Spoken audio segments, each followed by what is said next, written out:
সেদিন সকাল ৬টা। আমি বিছনা থেকে উঠতে পারছিলাম না। পিঠে এমন ব্যথা, মনে হচ্ছিল কেউ ছুরি ঢুকিয়ে রেখেছে। কিন্তু ৮টার মধ্যে আমাকে রেডি হতে হবে। সেই দিন আমি যা করেছিলাম সেটাই আজকে তোমাকে বলবো।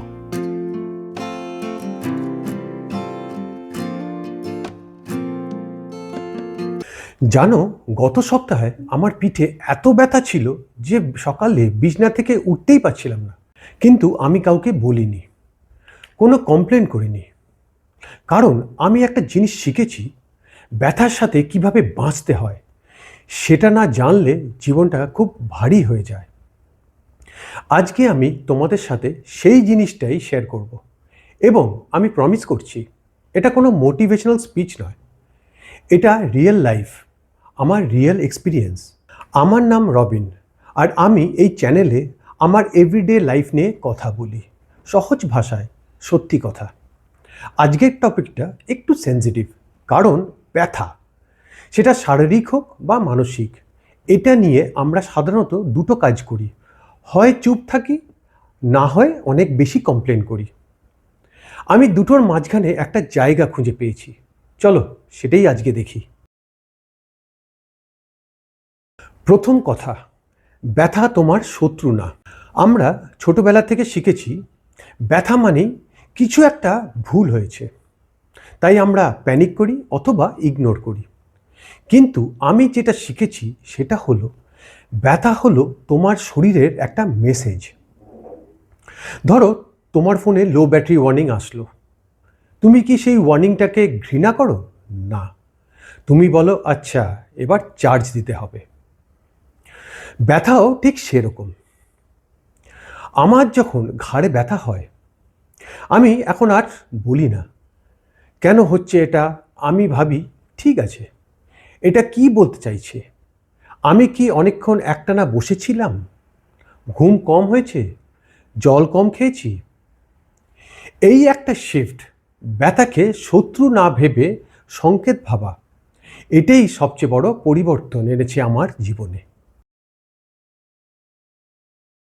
এবার একটা কঠিন কথা বলি, কমপ্লেনিং করলে কি ব্যথা কমে? না। কমপ্লেনিং করলে কি সমস্যা সলভ হয়? বেশিরভাগ সময় না। তাহলে কেন আমরা কমপ্লেন করি? কারণ কমপ্লেন করলে মনে হয় কেউ দেখছে, কেউ বুঝছে, এটা একটা ইমোশনাল নিড। কিন্তু সমস্যা হলো, যখন তুমি বারবার কমপ্লেন করো, তখন তুমি নিজেই সেই ব্যথাকে বড় করতে থাকো। ব্রেনের একটা জায়গা আছে, যেটা তুমি যত বেশি ফোকাস করো সেটা তত বড় হয়। আমি একবার পরীক্ষা করেছি, 1 সপ্তাহ যাই হোক কমপ্লেন করব না, মনে মনেও না। প্রথম 2 দিন কঠিন ছিল, তৃতীয় দিন থেকে দেখলাম ব্যথাটা একই রকমই ছিল, কিন্তু আমি অনেক বেশি ফাংশনাল ছিলাম। ব্যথা কমেনি, কিন্তু ব্যথার ওপর আমার পাওয়ার বেড়েছিল। এবার আসো প্র্যাকটিক্যালি কথা বলি, আমি কি করি যখন ব্যথায় পড়ি। 1 নম্বর, নাম দিই। শুনতে অদ্ভুত লাগছে, কিন্তু সত্যি বলছি। যখন পিঠে ব্যথা হয়, আমি মনে মনে বলি আচ্ছা, এটা আজকের ব্যথা, এটা আমার পুরো দিন না। এই একটা ছোট্ট কাজ ব্যথাকে আমার আইডেন্টিটি থেকে আলাদা করে দেয়। 2 নম্বর, মুভমেন্ট। অনেকে মনে করে ব্যথায় রেস্ট নিতে হয়, কখনো কখনো সেটা ঠিক, কিন্তু বেশিরভাগ সময় আমি দেখেছি হালকা মুভমেন্ট করলে ব্যথা কমে। একটু হাঁটা, হালকা স্ট্রেচ, এমনকি শুধু উঠে দাঁড়ানো, শরীর জমে গেলে ব্যথা বাড়ে। 3 নম্বর, ব্রিদিং। এটাকে ওভাররেটেড মনে হয়, তাই না? কিন্তু শোনো, যখন তীব্র ব্যথা হয় আমরা অটোমেটিক্যালি ব্রিথ হোল্ড করি, তখন শরীরে টেনশন বাড়ে, ব্যথা বাড়ে। আমি তখন ইচ্ছা করে লম্বা শ্বাস নিই, 4 সেকেন্ড ভেতরে, 4 সেকেন্ড বাইরে। শুধু এইটুকুতেই অনেকটা কমে যায়। 4 নম্বর, কাউকে বলা কিন্তু সঠিকভাবে।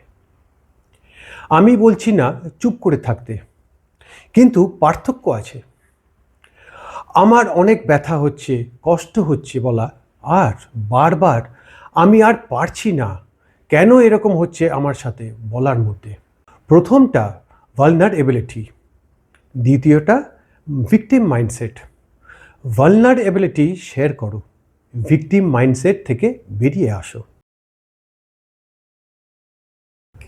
এতক্ষণ শারীরিক ব্যথার কথা বললাম, কিন্তু মানসিক ব্যথা, সেটা আরও কঠিন, কারণ সেটা দেখা যায় না, কেউ বিশ্বাস করে না, কেউ বোঝে না। আমার জীবনে এমন সময় এসেছে যখন ভেতরে ভেতরে ভেঙে পড়েছি, কিন্তু বাইরে হাসতে হয়েছে। সেটা করতে হয়েছে না কারণ আমি স্ট্রং, বরং কারণ আমি শিখেছিলাম আমার ব্যথা আমার সব পরিচয় হতে পারবে না। তুমি কষ্টে আছো, এটা সত্যি, কিন্তু তুমি শুধু কষ্টে থাকা একজন মানুষ না, তুমি এর বাইরেও অনেক কিছু। সেই বাইরের অনেক কিছুটাকে ধরে রাখাই হলো আসল কাজ। তো আজকের কথাগুলো সামারাইজ করি। 1, ব্যথাকে শত্রু না ভেবে সিগন্যাল ভাবো। 2, কমপ্লেনিং ব্যথা কমায় না, বাড়ায়। 3, নাম দাও, নড়াচড়া করো, শ্বাস নাও এবং সঠিকভাবে শেয়ার করো। 4, মানসিক ব্যথাকেও সম্মান দাও, কিন্তু সেটাকে তোমার পুরো পরিচয় হতে দিও না। আমি পারফেক্ট না, আমিও কখনো কখনো কমপ্লেন করি, কিন্তু আমি চেষ্টা করি। আর তুমিও যদি চেষ্টা করো, তাহলে আস্তে আস্তে দেখবে ব্যথা তোমাকে আর কন্ট্রোল করতে পারছে না, তুমি ব্যথাকে কন্ট্রোল করছো। এই ভিডিওটা যদি তোমার কাজে লেগে থাকে, একটা লাইক দাও, কমেন্টে বলো তুমি কিভাবে ডিল করো ব্যথার সাথে, আর সাবস্ক্রাইব করো, কারণ এরকম রিয়েল কথা আমি প্রতি সপ্তাহেই আনি। দেখা হবে পরের ভিডিওতে, ভালো থেকো।